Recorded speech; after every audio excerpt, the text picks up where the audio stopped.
Dalam nama Bapa dan Putera dan Roh Kudus. Amin. Saudara-saudara yang terkasih dalam Yesus Kristus, Advent adalah masa penantian dan persiapan.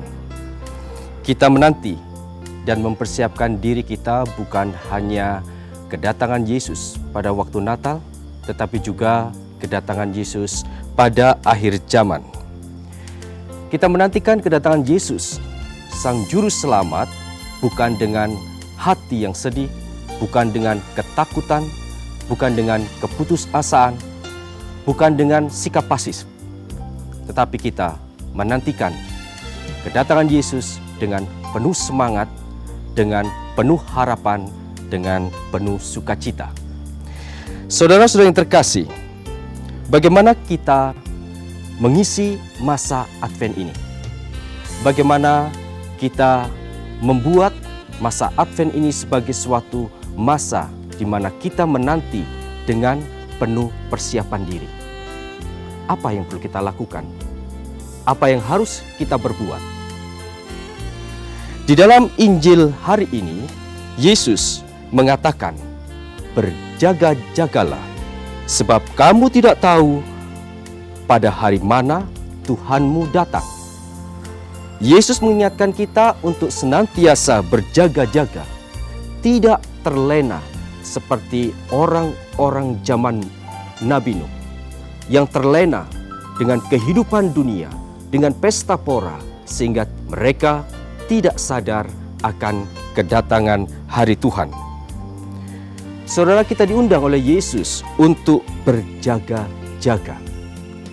Namun tidak cukup hanya berjaga-jaga. Yesus juga mendesak kita. Dikatakan oleh Yesus, hendaknya kamu juga siap sedia, karena Anak Manusia datang pada saat yang tidak kamu duga. Bagaimanakah hidup yang selalu berjaga-jaga dan yang selalu siap sedia? Saudara-saudari yang terkasih, bacaan pertama yang diambil dari kitab Nabi Yesaya, terutama Yesaya bab 5 ayat 5 mengatakan, "Marilah kita berjalan dalam terang Tuhan." Inilah yang ditawarkan oleh Nabi Yesaya, bagaimana kita berjaga-jaga dan siap sedia. Saudara-saudara yang terkasih, Yesaya mengundang kita semua dalam masa penantian ini untuk senantiasa hidup di dalam terang Tuhan. Hidup di dalam dosa seperti menipu, mencuri, berlaku tidak adil, berlaku tidak jujur seperti korupsi, memeras, iri hati, kebencian, dendam kesumat, selingkuh, dan juga yang lainnya merupakan hidup di dalam kegelapan. Dan Yesus mengundang kita senantiasa untuk hidup di dalam terang. Hidup dalam terang berarti membiarkan cahaya Roh Tuhan menerangi hati kita, menerangi pikiran kita, menerangi perbuatan-perbuatan kita, sehingga hati, pikiran, dan perbuatan-perbuatan kita adalah kebenaran dan juga perbuatan, pikiran, dan hati yang baik. Saudara terkasih, Paulus di dalam suratnya yang pertama kepada umat di Tesalonika bab 5 ayat 5 mengatakan, "Kamu semua adalah anak-anak terang." Dan saudaraku terkasih, Paulus juga melanjutkan di dalam Efesus bab 5 ayat 8 mengatakan, "Hiduplah sebagai anak-anak terang, karena terang hanya membuahkan kebaikan dan keadilan dan kebenaran." Saudara yang terkasih, secara lebih konkret, Paulus di dalam suratnya kepada umat di Roma menunjukkan kepada kita bagaimana berjaga-jaga dan bersiap sedia, yaitu dengan menanggalkan perbuatan-perbuatan kegelapan dan mengenakan perlengkapan senjata terang.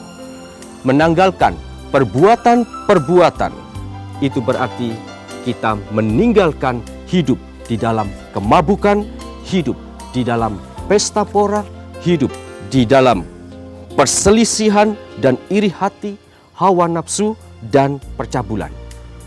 Saudara terkasih, mungkin kita tidak mabuk dalam arti mabuk-mabuk minuman keras seperti yang dikatakan Paulus, tetapi seringkali di dalam hidup kita juga mabuk.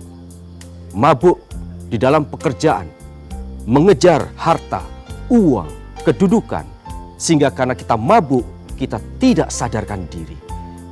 Kita tidak tahu lagi memberi waktu untuk mencari harta surgawi. Dan saudaraku terkasih, Paulus di dalam Kolose bab 3 ayat 1-2 mengatakan, carilah perkara-perkara yang di atas, di mana Kristus ada.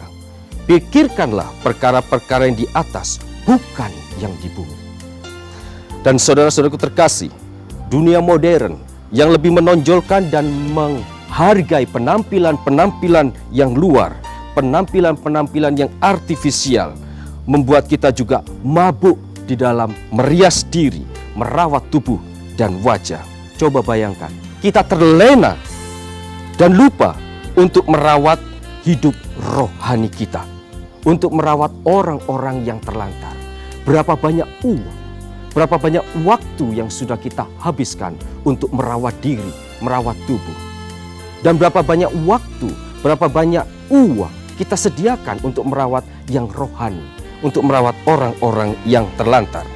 Saudaraku terkasih, Paulus di dalam Roma bab 13 ayat 14 mengatakan, jangan merawat tubuhmu untuk menginginkan, memuaskan keinginannya.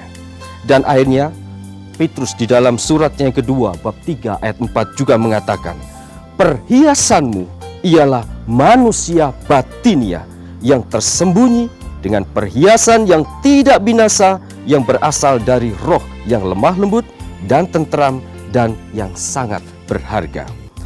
Saudaraku terkasih, daging kita memang lemah di satu pihak, tetapi di lain pihak, saudaraku terkasih, dunia begitu penuh dengan godaan, dengan tawaran-tawaran yang seringkali membuat kita jatuh dalam dosa. Maka mari kita mengenakan Tuhan Yesus Kristus sebagai perlengkapan senjata terang. Mengandalkan kuasa Yesus dalam hidup kita, hidup yang penuh godaan dan tantangan, sehingga kita tidak jatuh dalam dosa. Yeremia bab 17 ayat 7 mengatakan, terberkatilah orang yang mengandalkan Tuhan dan yang menaruh pengharapannya pada Dia. Saudara-saudari, mari kita nantikan kedatangan Yesus Kristus pada masa Advent ini dengan siap sedia dan berjaga-jaga. Kita siap sedia berjaga-jaga di dalam Tuhan. Kita kenakan Yesus sebagai kekuatan kita. Kita andalkan Yesus agar kita semakin mampu menghadapi cobaan dan godaan. Dan saudaraku terkasih, mari kita jalani masa Advent ini dengan penuh sukacita, dengan penuh pengharapan, karena kita tidak berjalan sendiri. Allah akan menjaga kita, Allah akan melindungi kita, Allah akan memberikan kekuatan kepada kita untuk menjalani masa Advent ini. Di dalam Mazmur bab 5 ayat 13 dikatakan, sebab Engkaulah yang memberkati orang benar ya Tuhan, Engkau memagari dia dengan anugerah-Mu sebagai perisai. Amin. Dalam nama Bapa, Putra, dan Roh Kudus. Amin.